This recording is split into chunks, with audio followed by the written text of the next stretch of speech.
ползвам за информация, за изявени български личности, за съдържание на някои списания и публицистика и кулинарни на информация.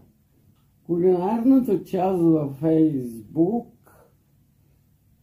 ми дава идеи на момента какво трябва да сготвя от наличните продукти в хладилника. А как го правиш? Отваряш и търсиш или...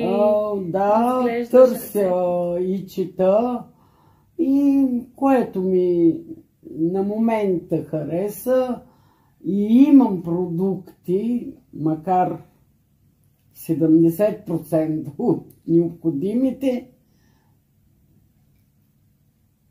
пак импровизирам и готвя.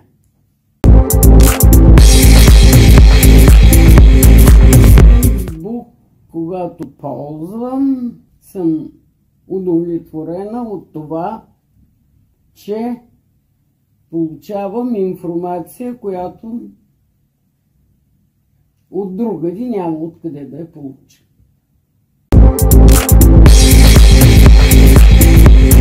Във Фейсбук не ми харесва много личната информация на тези, които го ползват.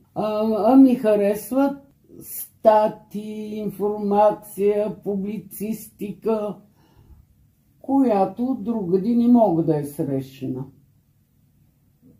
Или не съм я срещнала.